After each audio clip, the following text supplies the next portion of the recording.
It's hard to lose pink glasses in investing.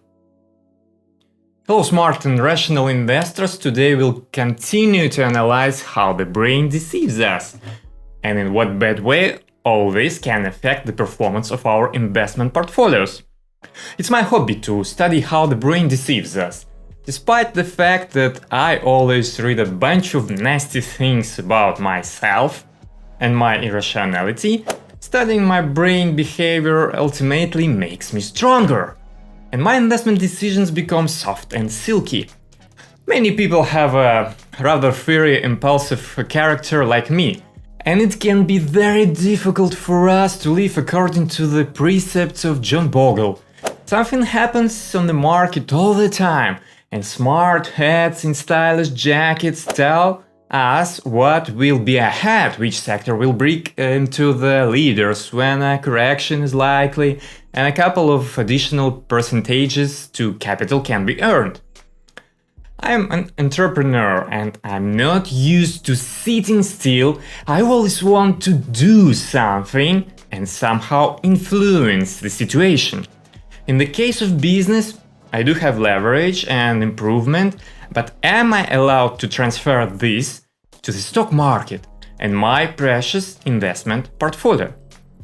You are the same professional in your field and know how to improve your work or that of your colleagues.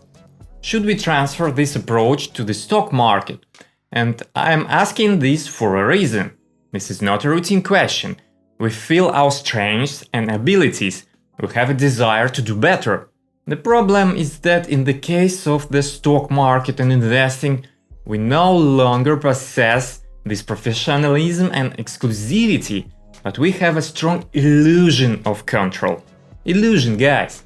I don't want to disappoint you, although I really want to. Many people will not like that what I have to say, and I know how many people are aggressive with the idea that their actions to buy individual stocks or market timing do not bring real positive results. Many do not even want to know and compare the results of their investment portfolio with the S&P 500 index. Brave people! They simply tell us, I have my own goals, so I'm ready to regularly lose to the index while taking great risks. Wow!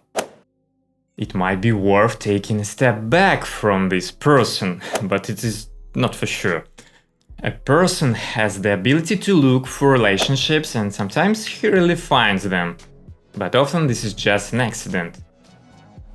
This tendency is very useful on a specific level when it helps us understand that eating green fruits is dangerous for the stomach, but it often fails when we try to comprehend abstract concepts like economics, politics, or even the life of the common man. Here is a simple example. A textbook study. In 1965, William Ward and Herbert Jenkins gathered ordinary people and told them that they were selected to evaluate the results of one experiment, made up of course. The essence of the fictional experiment was as follows.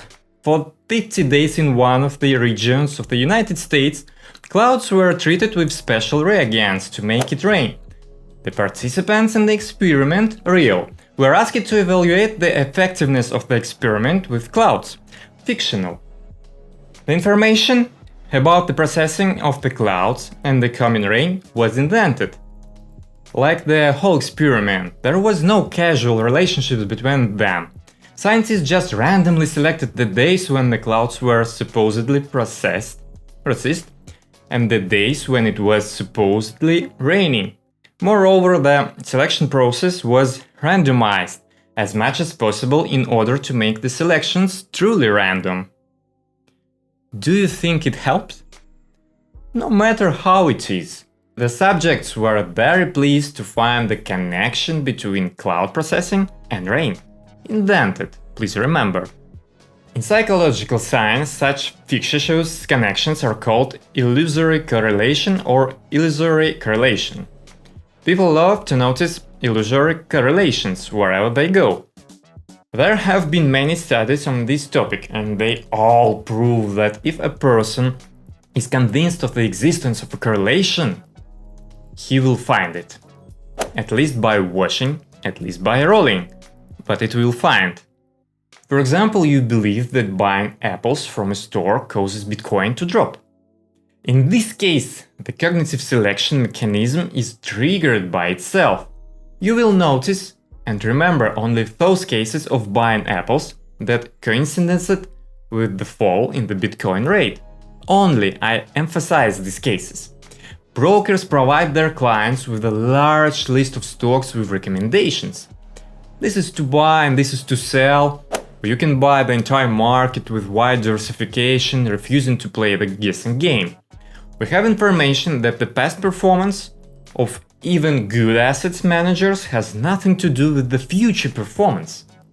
That is, those who beat the market are, in most cases, just lucky. And if you don't influence the results of the game, what's the point of playing it? For each choice of a stock and consent to play such guessing game, you pay a certain amount of money to the broker. Your precious time and commissions also. As I said in another video, if a person started a gambling life with success in a casino, it will be more difficult to stop him than those who have lost. And this person who earned a lot from stocks or casinos at once will link his success with his actions. So I will say you're lucky if you rather lost money on speculations and turn your face to investing money. This lucky guy is now the one who perfectly selected random clouds for the lack of rain in the experiment. He chained himself in pigeon superstitions.